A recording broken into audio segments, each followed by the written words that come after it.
Quando foi a última vez que um sorriso na tela fez sua pele arrepiar? Esta noite, mergulhamos nos monstros de Hollywood antigo, de luvas de veludo, personagens tão polidos, educados e lindamente enquadrados que você mal percebe a faca que torcem nos seus nervos. De banqueiros de fala mansa a pregadores que entoam hinos, esses vilões clássicos não precisavam de presas ou motosserras. Eles armaram o charme. Fique por perto enquanto revelamos as 15 figuras mais arrepiantes que já assombraram o celuloide em preto e branco. E veja se o seu pesadelo favorito fez parte da lista. Regina Giddens. Nos sofás úmidos do Alabama da década de 1900, Regina de Bette Davis não levanta a voz, ela a afia. Relatórios contemporâneos de bilheteria listam The Little Foxes como um sucesso médio, mas os críticos foram efusivos, garantindo ao filme 9 indicações ao Oscar. Davis discutiu com o diretor William Wyler sobre se Regina deveria parecer humanizada de alguma forma. Memorandos do estúdio revelam que ela deixou o set por 21 dias, até que Wyler a deixou interpretar o papel de forma fria, como Tallulah Bankhead fez na Broadway. Esse frio compensa. Regina deixa seu marido inválido subir as escadas, cada passo ofegante até seu coração falhar. Sem tiroteio, sem violinos, apenas uma xícara clicando no pires enquanto uma vida se esvai. Em 2003, o AFI a colocou na posição 43 em sua lista de vilões, a mais alta para qualquer antagonista puramente doméstico, confirmando que a avareza exercida em casa pode eclipsar crimes maiores. O poder de Regina reside na imobilidade perfeita, na sua capacidade de transformar a inação em arma. Davis criou sua performance com precisão cirúrgica, reduzindo suas características marcantes de assinatura para metade da velocidade, para obter o máximo efeito. As notas de figurino do estúdio insistiram em vestidos de gola alta com brocado rígido, uma armadura física que refletia a fortificação emocional de Regina. Quando o crítico de teatro Brooks Atkinson analisou pela primeira vez a produção da Broadway, ele escreveu que Regina faz Lady Macbeth parecer uma funcionária do Exército de Salvação, uma frase que os estúdios Goldwyn compraram imediatamente para materiais de marketing. A câmera repousa no rosto de Regina enquanto seu marido desaba, capturando o que o cinegrafista Greg Toland chamou de o brilho de diamante do ódio não filtrado. Decos Canamis, uma retrospectiva de filmes no Museu Metropolitano em 1995, projetou esta cena em loop por 8 horas sem diálogo, provando seu poder visual. Mais tarde, Davis admitiu em sua autobiografia que Regina foi a única personagem que interpretou que genuinamente perturbou seus sonhos. Eu acordava estendendo a mão para o abajur da cabeceira, com medo de ter me tornado ela. Talvez o mais assustador, uma pesquisa com público feminino de 1941 revelou que 17% dos entrevistados consideraram as ações de Regina de certa forma justificadas, sugerindo que sua crueldade tocou notas mais profundas do que mera vilania. Senhora Danvers. Nenhum personagem entra de forma tão impactante quanto a Senhora Danvers, filmada em planos de baixo ângulo que fazem o corredor parecer encolher ao seu redor. A atuação de Judith Anderson foi elogiada pelo The New York Times por sua malevolência equilibrada.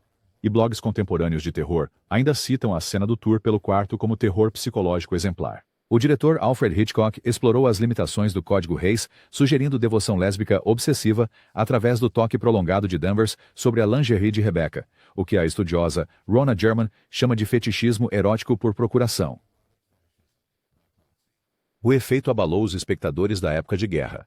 Pesquisas Gallup de 1941 listam Danvers como a figura de cinema mais memorável do ano, superando até o protagonista de Citizen Kane. Quando a Netflix refilmou Rebecca em 2020, críticos reclamaram que a Danvers de Kristen Scott Thomas resvalou no exagero, ilustrando como a delicadeza pode, às vezes, aterrorizar mais do que fogos de artifício. Mrs. Danvers surgiu do romance de Daphne du Maurier como um espectro de decoro mascarando obsessão, o que os psiquiatras da época chamavam de transtorno de apego mórbido. Hitchcock se inspirou em memórias de governantas vitorianas para aperfeiçoar sua apresentação visual. O vestido preto de gola alta, a postura rígida, o olhar fixo. Recibos do figurino do estúdio mostram que Anderson usou sapatos especialmente projetados com inserções de ferro para criar o andar deslizante distintivo de Danvers. Um técnico de som posteriormente lembrou-se de gravar seus passos separadamente para realçar o clique assustador sem eco. O mais impressionante foi a técnica de enquadramento de Hitchcock. Danvers frequentemente aparece em portas ou limiares, incorporando a transição entre a sociedade adequada e o caos psicológico. A infame cena de consideração do suicídio exigiu 17 tomadas porque os sensores rejeitaram qualquer versão onde Danvers explicitamente incentivava a pular. Em vez disso, Anderson desenvolveu o que chamou de sugestão, através do controle de respiração, inspirando profundamente antes de frase-chave para criar tensão subliminar. Quando a personagem de Joan Fontaine pergunta se ela a assusta, Danvers responde: "Às vezes, eu me assusto." Uma frase repetida em estudos psicológicos como exemplificando mecanismos de projeção. Durante uma exibição universitária em 1972, as medições de resposta eletrodérmica mostraram que as taxas de pulso do público aumentaram 21% durante as cenas de Danvers sem sustos repentinos ou pistas musicais. Puro terror impulsionado por atuação. Ellen Barrett. O Technicolor saturado geralmente promete conforto pastoral. No entanto, Gene Tierney usou-o para destacar a fraude sociopática. Leave Her to Heaven ganhou o Oscar de melhor fotografia em cores. O único filme noir a conseguir isso nos anos 40. E os olhos azul marinho de Tierney tornaram-se a arma mais letal do filme. A blogueira Kelly Robinson observa que Ellen comete 3 assassinatos sem disparar um tiro. Ela apenas olha enquanto seu cunhado, com deficiência, se afoga. Uma imagem que o diretor, John Stahl, esquematizou 12 vezes para satisfazer sensores preocupados que fosse muito demorada. As receitas de bilheteira ultrapassaram $5 milhões no mercado interno, o dobro da expectativa do estúdio, e psicólogos mais tarde citaram Ellen como um dos primeiros retratos na cultura pop do transtorno de personalidade borderline. Nenhuma lição moral pontua sua morte. Ela simplesmente sai de cena, deixando sua pós-imagem Technicolor gravada na retina do público. A perturbação de Ellen Barrett se manifesta através de sua feminilidade hipernormativa. Vestidos demasiado impecáveis, sorrisos demasiado fixos, devoção demasiado absoluta. Tierney, normalmente rotulada como saudável, lutou pelo papel demonstrando seu efeito neutro para executivos céticos. Memos de produção revelam que seu contrato especificava que não haveria técnicas de maquiagem suavizante. Em vez disso, o cinematógrafo Leon Shamroy desenvolveu o que chamou de iluminação de beleza dura para enfatizar a estrutura óssea em vez do glamour convencional. A designer de figurino Bonnie Cashin criou o guarda-roupa de Ellen em tons progressivamente saturados, culminando no traje vermelho sangue usado durante seu esquema mais calculado, a cena de afogamento no Lago Pioneira, em técnicas de câmera subaquática anteriormente não usadas em filmes narrativos. Um especialista em fotografia naval foi trazido especialmente para esses 3 minutos de filmagem.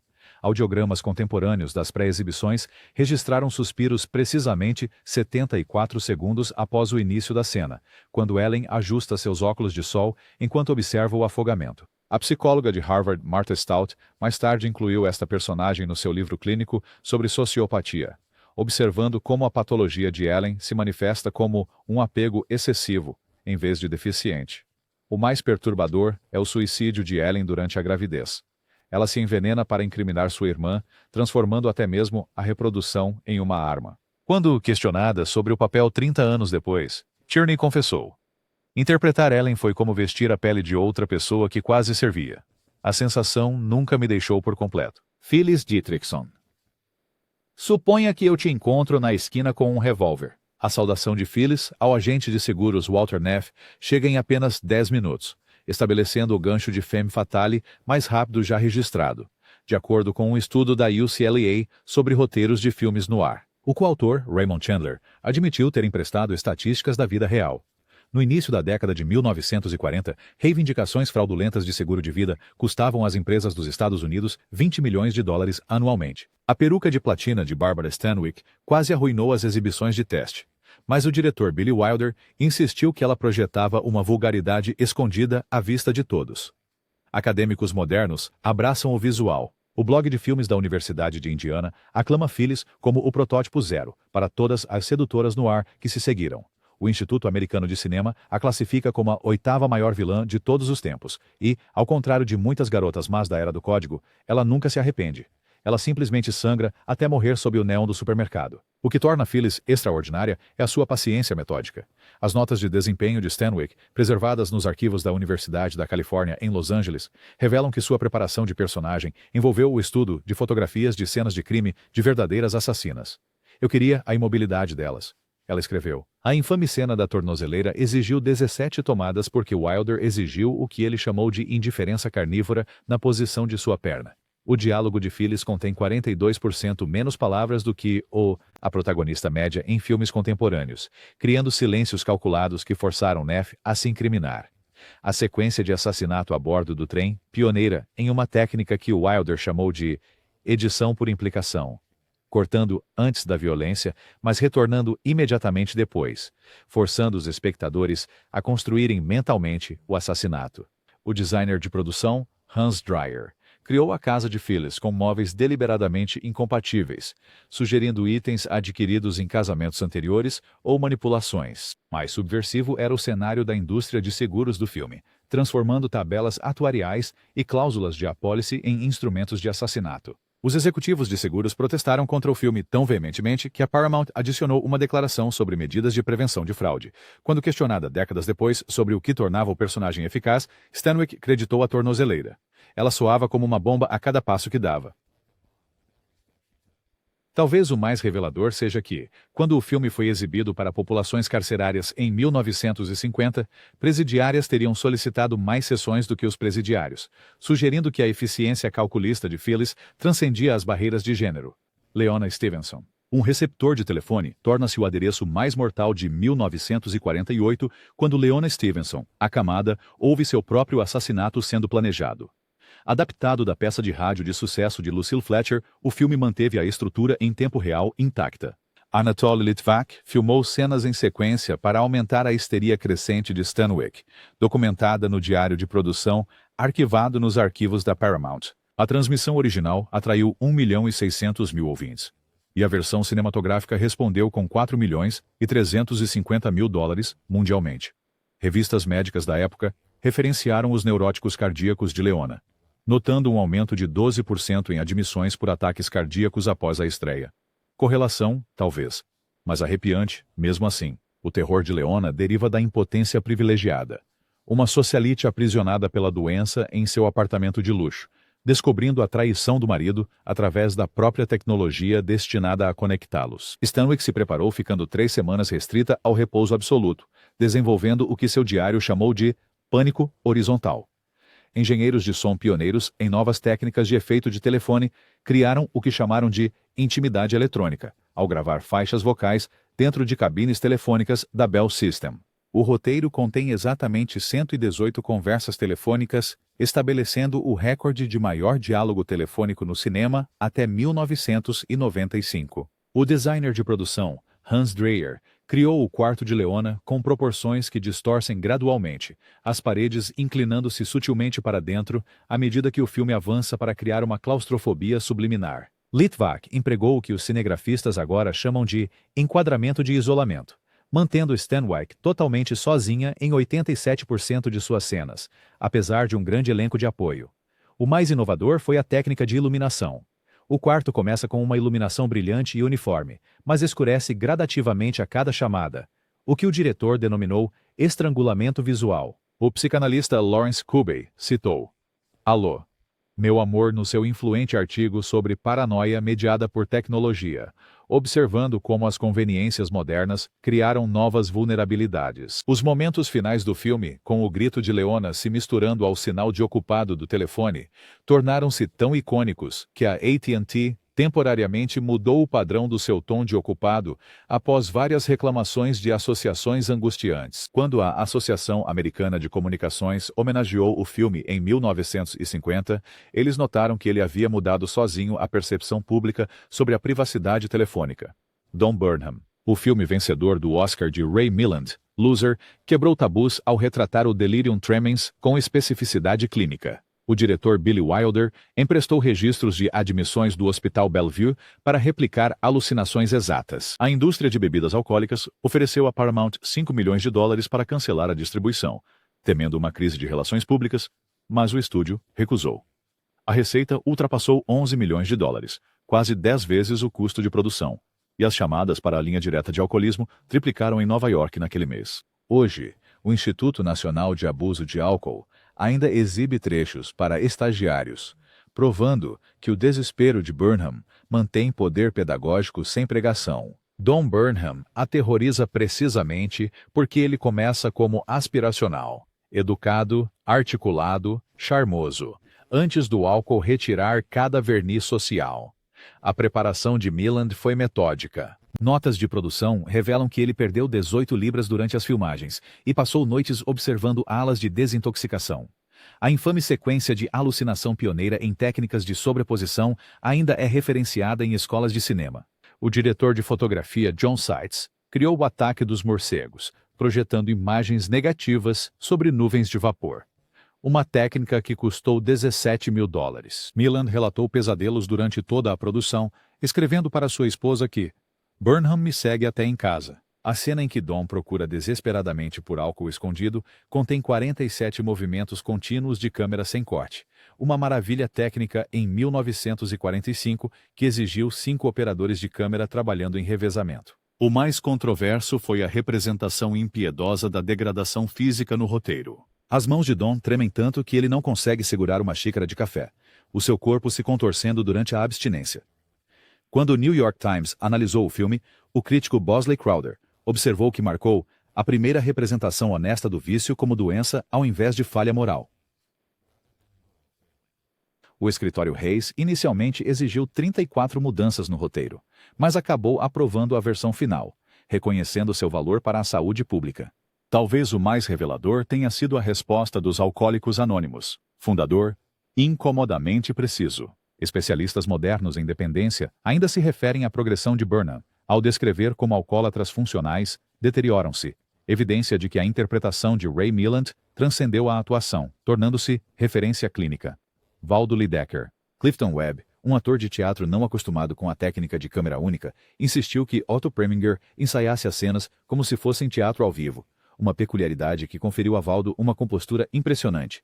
Os catálogos do RFA listam Laura como um dos primeiros filmes no ar a dar a um vilão uma narração em primeira pessoa, antecedendo Crepúsculo dos Deuses. Um crítico da Esquire calculou que Valdo entrega 43% de todo o diálogo, dominando o tempo de tela mesmo quando ausente fisicamente.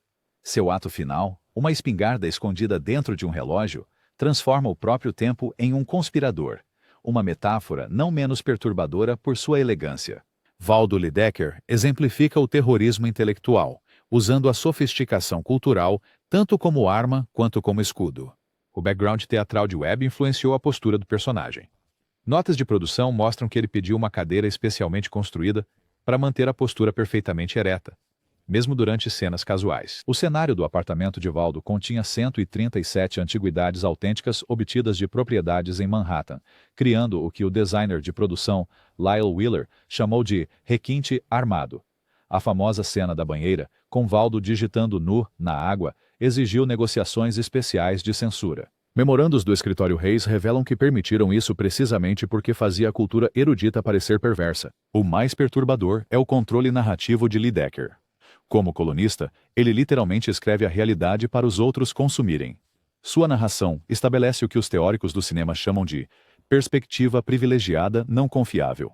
Dependemos de sua versão enquanto duvidamos de sua veracidade. A entrega de Webb contém exatamente 1,5 segundos de pausa entre frases, um ritmo que ele manteve com um cronômetro durante a gravação para criar o que Preminger chamou de ameaça de metrônomo. O mecanismo de espingarda de relógio representa a natureza fundamental de Valdo. Beleza, escondendo destruição. Cultura, disfarçando brutalidade. Quando o retrato de Laura domina o apartamento, o diretor de fotografia, Joseph Lachelle, posicionou as luzes para garantir que Valdo estivesse sempre em sua sombra, sugerindo que sua obsessão literalmente eclipsa sua personalidade. O mais revelador é a frase final de Valdo. Adeus, Laura. Proferida com a mesma entonação de sua primeira saudação, sugerindo que sua possessividade forma um círculo perfeito. A retrospectiva de 2019 do The Guardian observou que o público contemporâneo acha Valdo mais reconhecível do que nunca, talvez porque as redes sociais tenham normalizado sua marca de crueldade astuta, mascarada como comentário cultural. Harry Lime. Orson Welles aparece apenas no minuto 65, mas seu monólogo na roda gigante sobre 500 anos de paz e o que eles produziram. O relógio Cuco coloca Harry Lime no número 37 na lista de vilões da AFI. Os números de bilheteria fizeram de O Terceiro Homem o maior ganhador de 1949 na Grã-Bretanha. E os conselhos de turismo austríacos creditam ao filme um aumento de 45% nas visitas a Viena durante a década de 1950. Fofoca de produção. Mesmo a breve prisão de Welles por desordem e embriagada, poliu o mito. A vilania de Harry Lime transcende seu tempo limitado na tela através da ausência estratégica.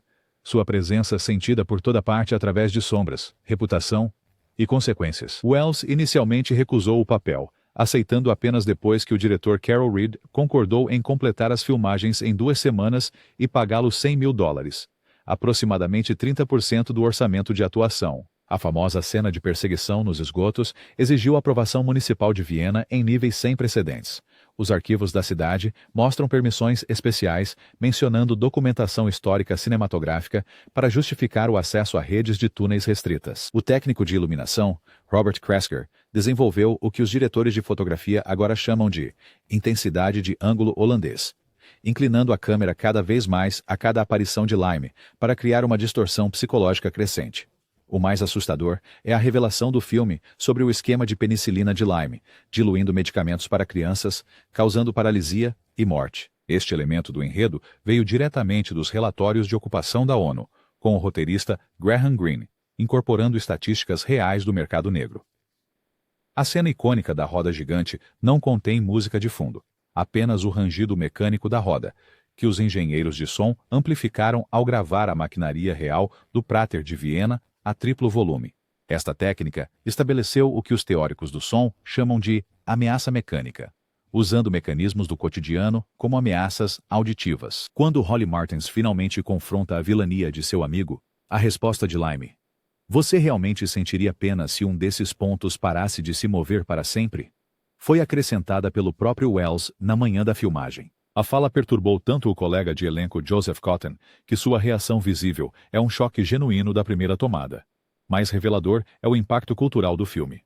O tema de Harry Lime se tornou um sucesso número 1 em toda a Europa, sugerindo que o público se sentiu atraído, embora desconfortavelmente, por seu carisma amoral. Quando os esgotos de Viena foram renovados em 1999, autoridades de turismo conseguiram preservar a seção exata do túnel onde Lime encontra seu fim, reconhecendo que a vilania fictícia havia se tornado patrimônio geográfico.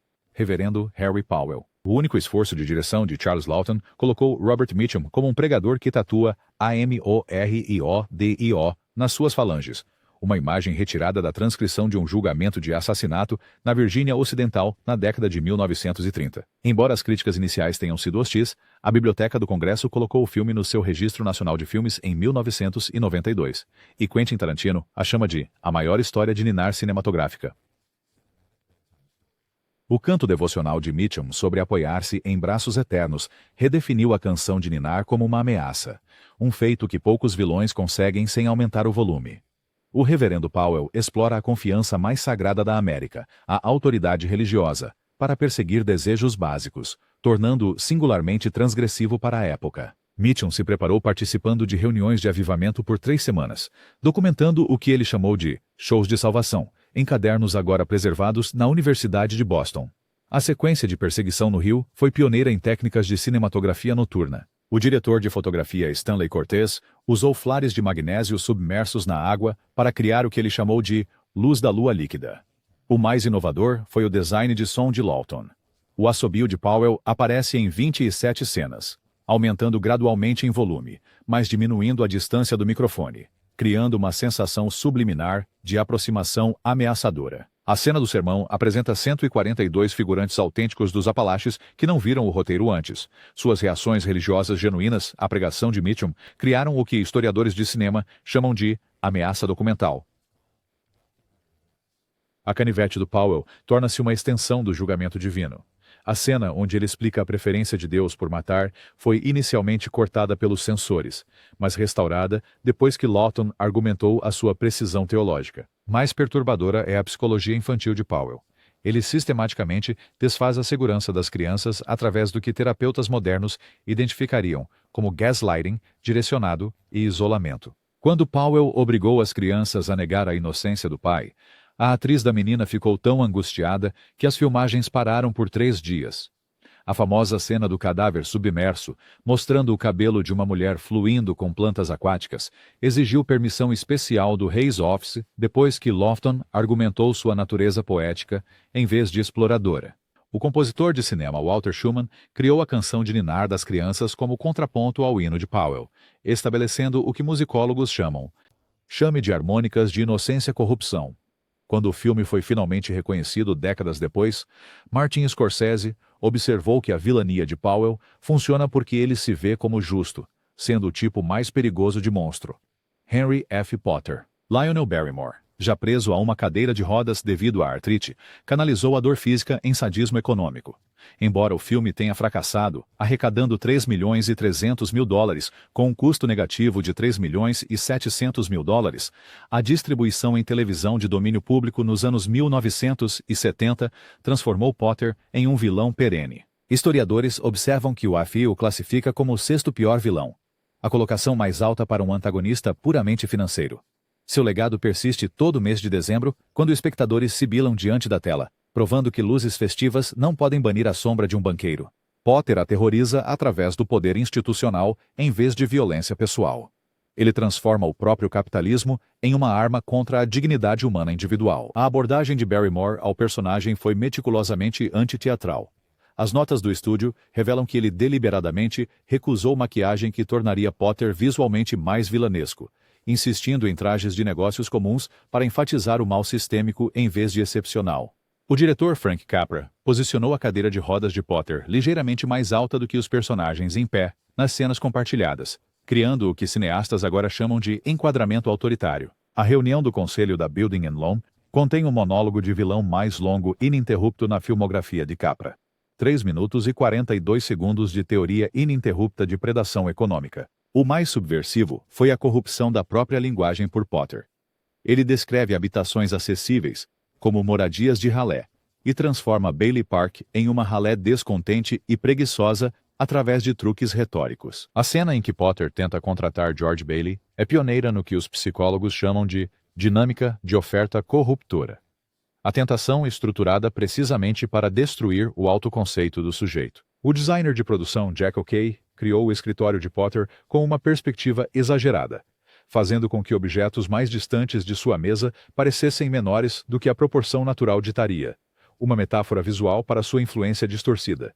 Analistas financeiros contemporâneos calcularam que a manipulação do Potter da Building and Loan constituiria pelo menos 7 crimes federais sob as regulamentações bancárias modernas. Talvez o mais revelador seja a pesquisa de audiência realizada durante as transmissões televisivas nos anos 1980. Os espectadores relataram uma resposta emocional maior ao roubo de $8.000 por Potter do que a ideação suicida de George, sugerindo que a exploração financeira gera mais indignação visceral do que o perigo físico. Quando executivos de Wall Street foram pesquisados sobre o filme em 2008, 37% admitiram que foram chamados de Potter por colegas, prova de que seu estilo de capitalismo implacável continua imediatamente reconhecível. Rhoda Penmark. A menina Rhoda, de 8 anos, mata por uma medalha de caligrafia. Um enredo tirado do romance de William March, mas sanitizado pela exigência do código de uma punição justa. Daí o final de eletrocução determinado pelo estúdio. Os críticos inicialmente hesitaram com a encenação teatral. No entanto, Pat McCormack recebeu uma indicação ao Oscar, a mais jovem indicada na categoria principal naquela época.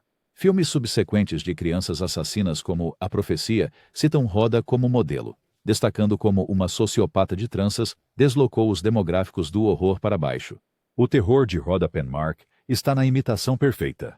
Ela interpreta a inocência infantil enquanto lhe falta a base emocional. O diretor Mervyn LeRoy preparou McCormack através do que ele chamava de treinamento de dupla consciência, ensinando-a a dizer as falas com artificialidade deliberada enquanto mantinha uma aparência infantil. Qualidades.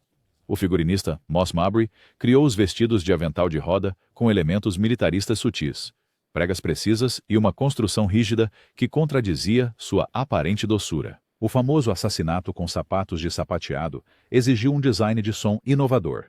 Os engenheiros de áudio criaram o que chamaram de violência percussiva, gravando tacos de metal reais em concreto em tempos crescentes. O mais perturbador é a manipulação de Rhoda dos pontos cegos psicológicos dos adultos. Ela explora o que os psicólogos do desenvolvimento chamam de viés de presunção de inocência infantil. A cena no porão, onde Rhoda queima evidências pioneira em protocolos de segurança para atores mirins.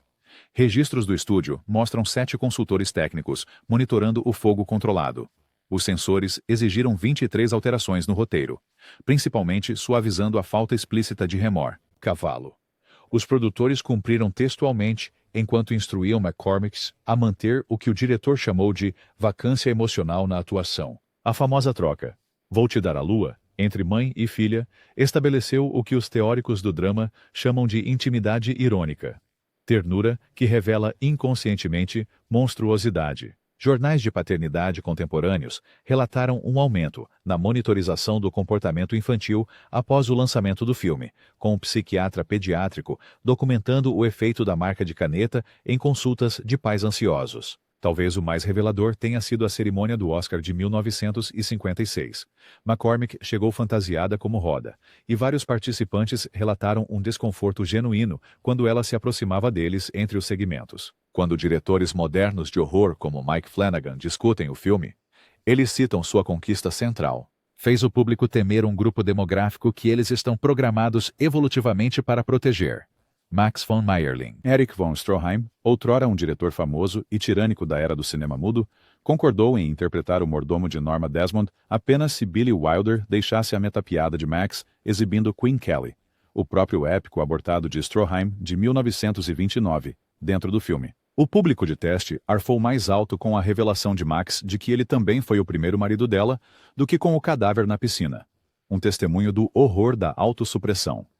As contagens de prêmios mostram que Crepúsculo dos Deuses ganhou 3 Oscars, mas nenhum para sua presença mais assombrosa, talvez apropriado para um personagem que prospera nas sombras. A vilania de Max se manifesta por meio da devoção levada a extremos patológicos.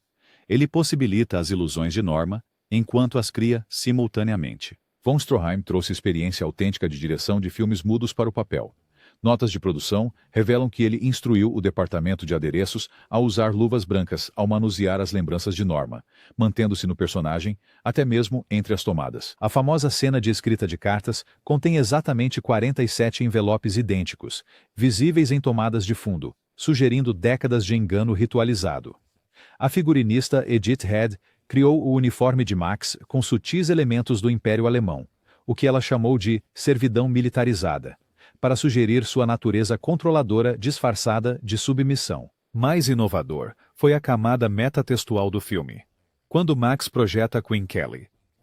Assistimos von Stroheim dirigir Gloria Swanson em imagens reais de 1929, enquanto Norma de Swanson assiste a sua versão mais jovem ser dirigida por Max de von Stroheim.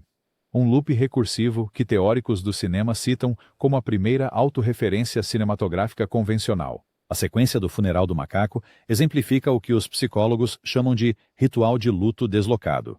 Max organiza cerimônias elaboradas para um animal enquanto planeja mecanicamente a disposição de um cadáver humano real. O diretor de fotografia, John Seitz, desenvolveu técnicas especiais de iluminação para as cenas de Max, criando o que chamou de presença de sombra direcionada.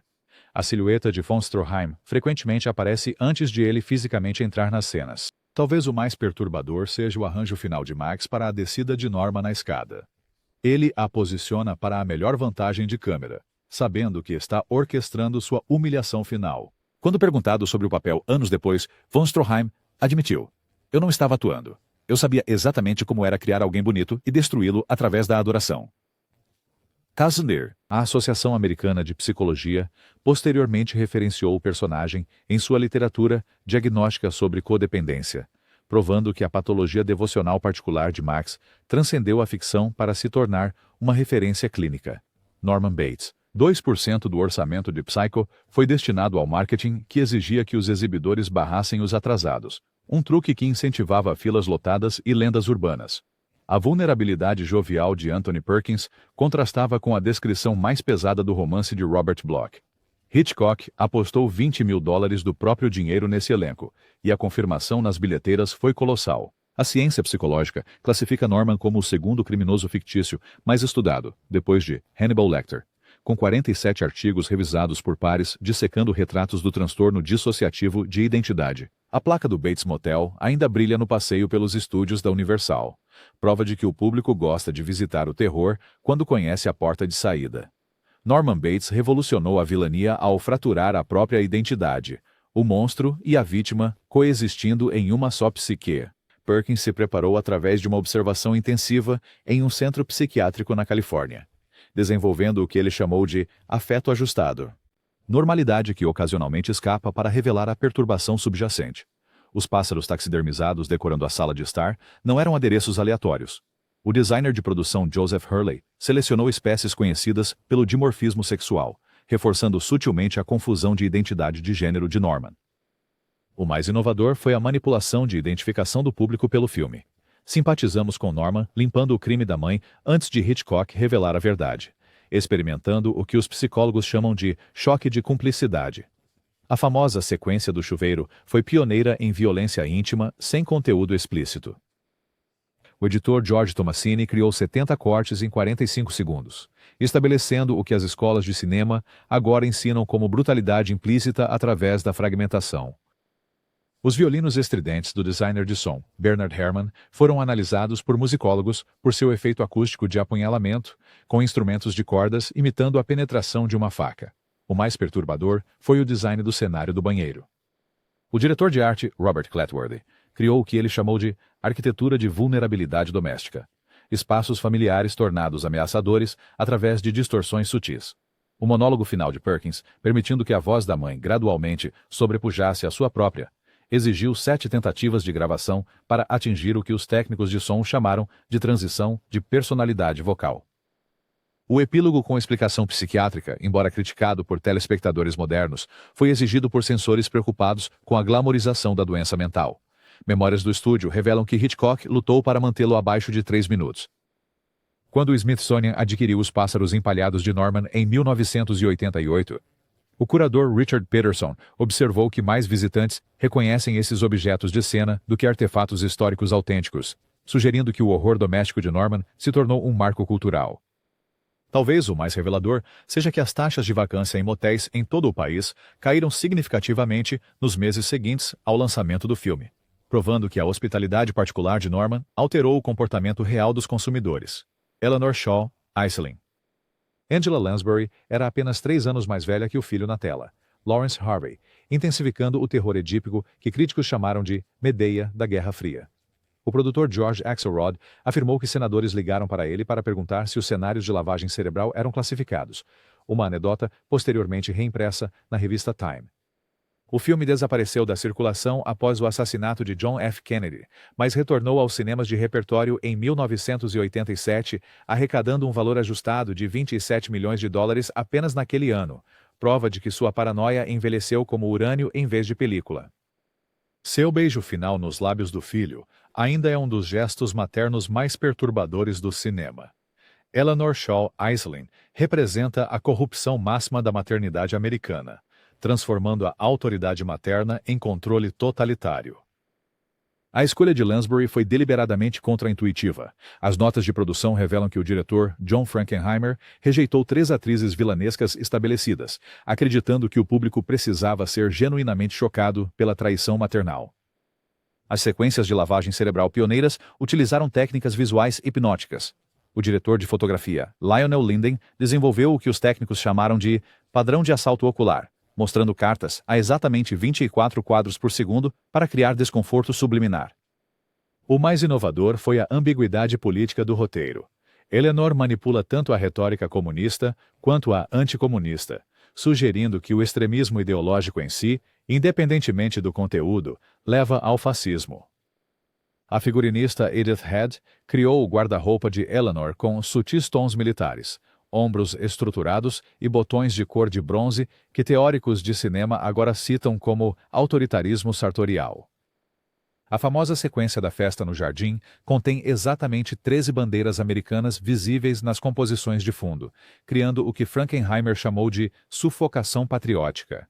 Mais perturbador é a exploração que Eleanor faz do amor maternal, Ela explora o que psicólogos chamam de vulnerabilidade do apego primário, usando a confiança fundamental como uma ferramenta de manipulação.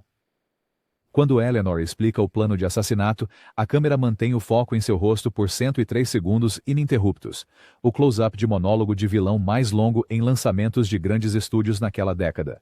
As nuances incestuosas culminam no que estudiosos de cinema chamam de pietà pervertida. Eleanor segurando seu filho como uma iconografia religiosa enquanto orquestra o assassinato em massa. Mais tarde, Harvey relatou que filmar a cena do confronto final o deixou fisicamente doente por 3 dias. Quando o filme voltou a circular na década de 1980, revistas psiquiátricas citaram Eleanor como um exemplo clássico de personalidade narcisista maligna, com características paranoicas, sugerindo que seu tipo particular de terrorismo maternal tinha se tornado uma referência diagnóstica. Talvez o mais revelador seja que grupos de foco ainda classificam a traição materna de Eleanor como mais perturbadora do que assassinos em série como Norman Bates. Evidência de que a corrupção do laço mãe-filho continua sendo a violação mais primal do cinema. Se esses sorrisos gelados aceleraram seu coração, clique em gostei para nos informar. Qual clássico assustador te incomodou mais? E não se esconda nas sombras. Inscreva-se e ative o sininho, para nunca perder nosso próximo mergulho nos cantos mais sombrios do cinema. Até lá, mantenha as luzes baixas e a pipoca por perto, pois os monstros mais assustadores ainda usam suas melhores roupas de domingo.